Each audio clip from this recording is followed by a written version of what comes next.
আসসালামু আলাইকুম রহমতুল্লাহি ওয়া বারাকাতুহু। সম্মানিত পীর ভাইগণ, দেশে বিদেশে দূরে কাছে যে যেখানে আছেন, সকলের অবগতির জন্য জানানো যাচ্ছে যে আমার কামেল মুর্শিদ জামানুল মুজাদ্দেদ হযরত মাওলানা সুফি মুফতি আজান গাছি রহমতুল্লাহ আলাইহির দরবারের হাক্কানি আঞ্জুমানের পক্ষ থেকে উর্সিকুল করার নির্দেশ রয়েছে। এই উর্সিকুল কে করবে, কখন করবে, এ সম্পর্কে মুর্শিদের পক্ষ থেকে বিভিন্ন নির্দেশ রয়েছে। যখন কোনো বিপদ আপদ, যখন কোনো পেরেশানি, যখন কোনো অশান্তি আসবে, সুখে দুঃখে সর্ব অবস্থায় কামেল মুর্শিদের হুকুম রয়েছে উর্সিকুল করার। এই উর্সিকুল করার জন্য কিছু নিয়ম আছে। সর্বপ্রথম হলো এই উর্সিকুল করার জন্য কামেল মুর্শিদের পক্ষ থেকে অনুমতি নিতে হবে। সম্ভব হলে মুর্শিদের কাছ থেকে নেবে, না হলে মুর্শিদের প্রতিনিধি যে যেখানে আছে, যেমন সভাপতি, সেক্রেটারি এবং মুর্শিদের প্রতিনিধি যিনি আছেন তার পক্ষ থেকে উর্সিকুলের অনুমতি নেবে। তবে এই উর্সিকুলের জন্য কিছু নিয়ম রয়েছে। উর্সিকুলের মধ্যে কিছু কলেমা পড়া হয়। হাদিস শরীফ থেকে 5টি কলেমা, কলেমা শাহাদাত, জিকরে 80, সুবহানাল্লাহ, আলহামদুলিল্লাহ, ওয়া লা ইলাহা ইল্লাল্লাহ, আল্লাহু আকবার, কালেমা হাওকালা, লা হাওলা ওয়া লা কুওয়াতা ইল্লা বিল্লাহিল আলিয়্যিল আযীম, কালেমা তাকদীস, সুবহুন কুদ্দুসুন রব্বুনা ওয়া রাব্বুল মালাইকাতি ওয়ার রূহ, কালেমা ইস্তিগফার, আস্তাগফিরুল্লাহ রাব্বি মিন কুল্লি যামবি ওয়া আতুবু ইলাইহি, এবং কোরআন শরীফ থেকে 4টি সূরা, সূরা ফাতিহা, সূরা ইখলাস, সূরা ফালাক, সূরা নাস এবং হাক্কানি দুরূদ শরীফ। এটা হলো জিকির। এবং সেই সঙ্গে ফিকির অর্থাৎ চিন্তা। কিসের চিন্তা? মৃত্যুর চিন্তা। কামেল মুর্শিদ আমাদেরকে মুর্শিয়া দিয়েছেন মৃত্যুর চিন্তার। উর্সিকুল বইতে লিখিত আছে। আপনারা যারা উর্সিকুল করবেন, দরবার থেকে উর্সিকুলের কিতাব নিয়ে এই মুর্শিয়া পড়বেন, অর্থাৎ উর্সিকুলের জিকির এবং ফিকির করবেন। তবে এই উর্সিকুল কে করতে পারবে? উর্সিকুল করার জন্য মুর্শিদের হুকুম রয়েছে। যিনি বিনা কাজায় নামাজ পড়বেন, কখনো নামাজ কাজা করবেন না, এবং হাক্কানি ওয়াজিবা নিয়মিত আমল করেন, এবং নিশ্চিত রূপে হালাল উপায় অর্জিত আয়ের দ্বারা তবারকের ব্যবস্থা করা যাবে। ব্যাংক বা অন্য কোনো সংস্থায় কোনো সুদের লেনদেন থাকতে পারবে না। যেমন গৃহ নির্মাণ ঋণ,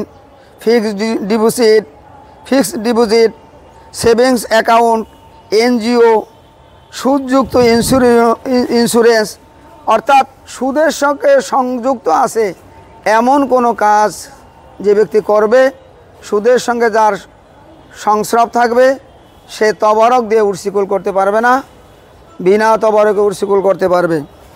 তবে এই উর্সিকুলের জন্য যেই জায়গায় করবে সেই জায়গাটা পবিত্র হতে হবে, পাক ও পবিত্র হতে হবে, এবং উর্সিকুল করার শুরুতে 2 রাকাত নফল নামাজ করে পড়ে এরপরে উর্সিকুলের মধ্যে শুরু করবে। এরপরে কিছু সংক্ষিপ্ত বয়ান করবে হালাল হারাম সম্পর্কে, নামাজ ওজিফা সম্পর্কে, তাকওয়া পরহেজগারি সম্পর্কে কিছু বয়ান করবেন। এরপরে উর্সিকুল করবেন। উর্সিকুলের আমল এবং অন্য আমলের মধ্যে আকাশ পাতাল পার্থক্য রয়েছে। অনেক মানুষে বিভিন্ন আমল করে, বিভিন্ন দোয়ার মজলিস করে, সেখানে পাক না পাকের কোনো বালাই নেই। কিন্তু সুফি আজান গাছি রহমতুল্লাহর দরবারে উর্সিকুল করতে হইলে শর্ত হলো যে এই মজলিসে যেখানে বসবে সেখানে ওই মজলিসটা কাপড় বা জায়গা পাক থাকতে হবে। যেমন নামাজের জন্য জায়গা পাক শর্ত, পবিত্র শর্ত, সেরকমের উর্সিকুলের জন্য জায়গা পবিত্র শর্ত। এরপরে 2 রাকাত নফল নামাজ পড়তে হবে।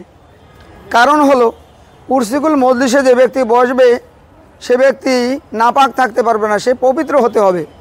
অতএব নামাজ 2 রাকাত পড়তে হলে তাকে পবিত্র হতে হবে, ওযু করতে হবে।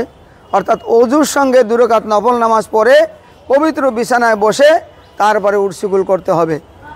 এই উর্সিকুল করার জন্য বিশেষ শর্ত হলো যে তবারকটা করবে সে তবারকটা নিশ্চিত রূপে হালাল উপায় অর্জিত সম্পদ দ্বারা হতে হবে। হালাল ছাড়া কোনো সন্দেহ যদি হয় তাহলে সেইখানে তবারক দিয়ে উর্সিকুল করা যাবে না।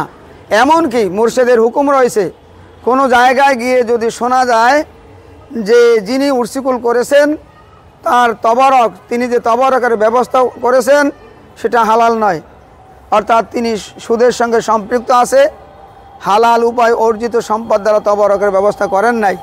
সেখানে মুর্শিদের হুকুম হলো যে এই তবারকটা মাটিতে পুঁতে দেবে, এটা নদীতেও ফেলতে পারবে না, কারণ নদীতে ফেললে মাছে খাবে, সেই মাছ মানুষে খাবে। মুর্শিদের হুকুম হলো সেটা মাটি গর্ত করে সেখানে দাফন করে দেবে। অর্থাৎ কেন এইটা হুকুম মুর্শিদের?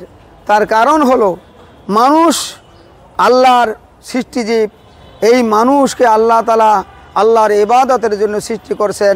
মানুষ হালাল রুজি খেয়ে, হালাল খানা খেয়ে ইবাদত করবেন। কোনো প্রকারে হারাম খাদ্য মানুষের পেটে যাওয়া ভক্ষণ করা যাবে না।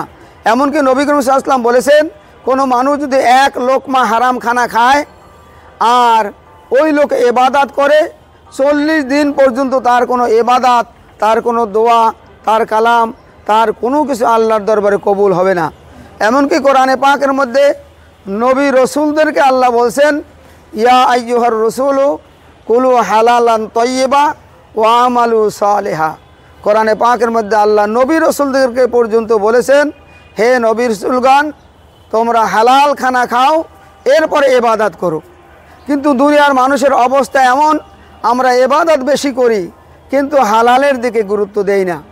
আমার কামেল মুর্শিদ সুফি আজান গাছি রহমাতুল্লাহর দরবারের সবচাইতে বেশি গুরুত্ব দেওয়া হয় হালাল রুজির জন্য। আর হালাল রুজির জন্য গুরুত্ব দেওয়ার কারণে আমার কামেল মুর্শিদের দরবারে কোনো দান বাক্স নাই, যাতে গণচাঁদার ব্যবস্থা নাই। অর্থাৎ গণচাঁদার ব্যবস্থা থাকলে সেখানে হালাল হারাম একত্রিত হওয়ার সন্দেহ থাকে।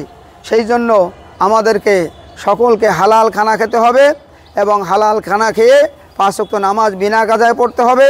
নামাজের পরে নুরানি কোরআনি হাক্কানি ওজিফা, হালাল রুজি তাকওয়া পরহেজগারের আমল করতে হবে এবং মুর্শিদের হুকুম অনুযায়ী আমাদেরকে উর্সুগুল করতে হবে।